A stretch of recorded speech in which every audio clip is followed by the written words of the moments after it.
Welcome back.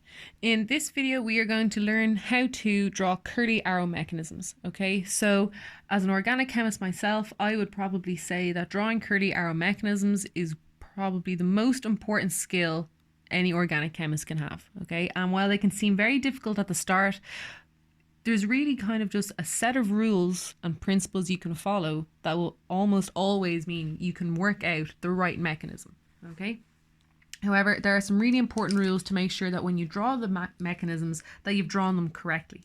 Okay, so first of all, I just want to clarify some terminology that's really important when you're talking about curly arrow mechanisms. So the first one is a nucleophile. So that's anything that can donate a pair of electrons. That can be either a lone pair, a bond pair from ions, and by bond pair I mean a pair of electrons in a pi bond, or from ions. Okay. So, and then you have an electrophile. So that's anything that can accept a pair of electrons. So the names kind of give it away.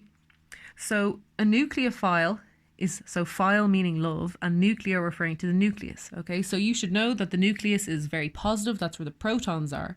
So if you have something with a negative charge or with a spare pair of electrons that it's happy to donate to make a covalent bond, it loves the positive nucleus. So it's very electron rich and it wants to be in touch with the nucleus. And then an electrophile is something that loves electrons. So it's something that's usually electron deficient in itself and it wants to accept electrons from somewhere else. So a few examples of both of these things. So nucleophiles are often shown by Nu or sometimes Nu minus. Okay, so these can be ions, such as if you have an alkoxide. And for now, we're not going to talk really about where these things come from, such as alkoxides and alkenes and things, because there's going to be specific videos on each of these individual functional groups. It could be something with a lone pair. Okay, so if you have an amine, for example. So nitrogen has a lone pair. Or it could be something with a pi bond. Okay, and what I mean by a pi bond, hopefully you remember from when we were talking about alkenes. So anything with a double bond or a triple bond, that's a pi bond. So your single bond here in the middle, okay, that's a sigma bond. But then that double bond, that second bond, is known as a pi bond, okay? So what can happen is that this negative charge can attack something, this lone pair can attack something, or this alkene can attack something. The electrons in that pi bond can attack. Okay, then examples of electrophile, so that's often shown as E+. So again, this can be an ion. So if you have a carbon-based ion, okay, so you can imagine this is positively charged. This carbon only has 3 bonds. So if you have some kind of nucleophile with a lone pair, that might want to attack it. Okay.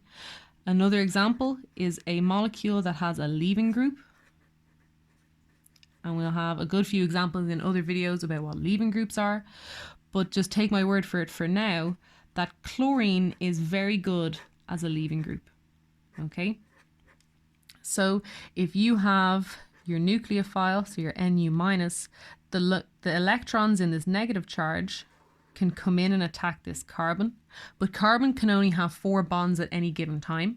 So as you start to make this new bond, you have to break an old bond, and chlorine is known as a very good leaving group. So what happens is it will just leave as Cl minus, and I'll talk about that in a bit more detail in a moment. And then you have also electrophiles that are just polar groups. Okay, so this is when you have groups where there's a disparity in electronegativity. So if you take a carbonyl containing compound, for example, as we've seen before in the video on electronegativity, the oxygen is electronegative, so it pulls the electrons in the double bond toward itself. So your carbon ends up being slightly positively charged. So if you have a nucleophile, those electrons can then attack that carbon, and then you break one of these bonds here, like so. Okay, so again, Don't be too worried about the exact details of what's going on in the mechanisms. There's going to be an entire video on the reactivity of carbonyls or on alkoxides, etc. Okay, so this is really just about how you make sure that the arrows you draw are correct. Okay, so there's a few rules for when it comes to drawing those curly arrows. Okay, the first thing is first, and it's the most important. When you draw the arrow, it has to be a full-headed arrow. Okay, and what I mean by that is if you compare it to this arrow here. Okay, so this is a half arrow, and this indicates that only one electron is moving. So this is about radicals, which I don't really think is important for you guys for this module, but it's a different type of reactivity entirely than you will see in these types of curly arrow mechanisms. Okay, so it's important that the arrow is full-headed. Okay, so it doesn't matter if you want to color it in, you don't have to, but it has to have both sides drawn in. Okay, that's the one really important thing. The next really important thing is that the arrow has to start where the electrons are. Okay, because what the arrow is actually showing is it is showing two electrons where they're moving from and where they're going to. Okay, so just to show a few examples of what I mean by that. So if you take this amine here, so this is triethylamine, and it's a very, very common base. Okay, so bases are molecules that will attack protons. And again, there'll be a video on acid-base chemistry, so don't worry about it for now, but just hydrogen, when it loses one electron, becomes H+. Okay, and what happens is the lone pair on your nitrogen can attack it. So when you go to draw this arrow, and it's very, very, very important that this is exactly how you draw the arrow. So the arrow has to start next to the lone pair, and it has to finish exactly what you're making the new bond to. Okay?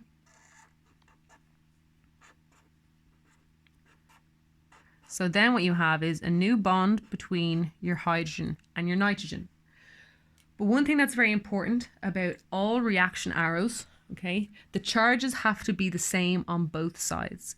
So what I mean is on the left-hand side of the arrow, it's not neutral, you have a +1 charge. You have a positive charge on your nitrogen, so the left-hand side is +1.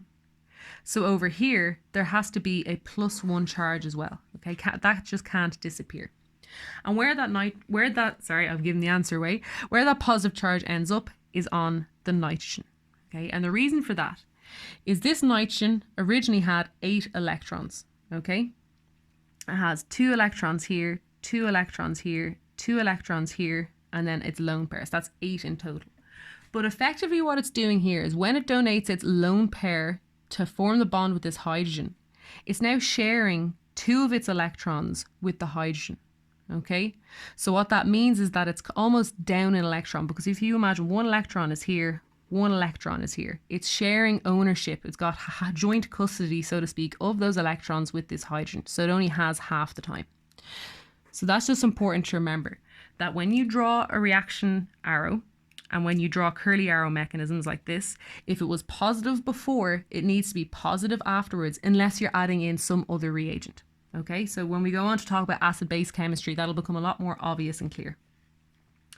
So the same thing again, if you take another example, so if we come back to the idea of chlorine being a good leaving group, so if you take this alkoxide, so it doesn't matter where it comes from for now, and you take this alkyl chloride, so like this,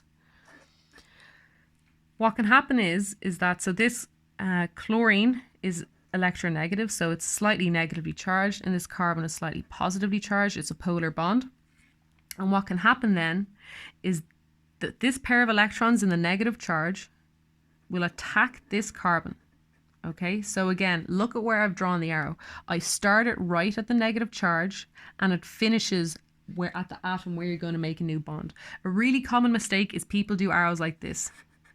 Okay, this blue arrow doesn't really tell you where it's going. Okay, so even though I know where it's going, so I can kind of understand what the arrow is for, if you were in an exam situation and you drew an arrow that's kind of ambiguous, it's not really clear where it's starting, it's definitely not clear what it's actually pointing to, you wouldn't get any marks for an answer like that. Okay, so it's really important that you would use an arrow like the green one here, where it starts immediately at the negative charge and it finishes right next to the carbon atom.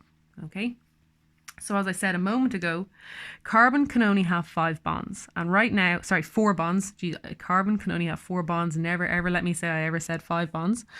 So this has 2 hydrogens, a bond to a carbon and a chlorine. So as you make the 5th bond, you have to break an old bond because carbon cannot have 5 bonds. So what will happen here is your chlorine will leave. So the electrons in this bond here will end up on the chlorine. Okay, so again, it's really important where that arrow finishes because some people will draw arrows like this, okay, where it's like, oh, the electrons just go. Okay, it's essential that when you draw a curly arrow, it's not ambiguous at all where the electrons started and where the electrons finish. So then, the products of this reaction, you have a new bond between your oxygen and your carbon. And you have a chlorine. But the same as the example here, when you started, you had 1 negative charge. So when you finish, you still need to have 1 negative charge. And in this case, it's on the chlorine because here it has gained its electrons back. So it doesn't have shared custody of these electrons anymore. It has full custody of the electrons. So it is entirely in possession of both of the electrons. So it's going to have a negative charge. Okay, and then one final example, and this is about polar groups again. So if you take a carbonyl, okay, so in this case you're going to have a ketone, and you have a H minus. Okay, so this is something called a hydride. Again, you're going to see this in later videos, but basically hydrogen can have another electron, so it ends up being H minus. Okay, now you'd never see H minus just floating around on its own. Usually you'd have something like a sodium or some other kind of, you'd have some kind of counter ion. In the case of, say, lithium aluminium hydride or sodium borohydride. But what you have here is you have something that's negatively charged. So this is going to be your nucleophile. And you have this carbonyl compound here, which, as you know, has partial positive and partial negative charges. So again, it's important that when you draw the curly arrow, it starts right at the nucleophile and it finishes at the electrophile. Okay, again, it can't be ambiguous. You can't have something like this, okay, because that's not pointing directly there. Okay, and the same as before, what will happen is your carbon currently has 4 bonds, one to this OR group, 1 to this OR group, and 2 to your oxygen. Okay, so one of those bonds has to break, and hopefully you're able to predict which one it is.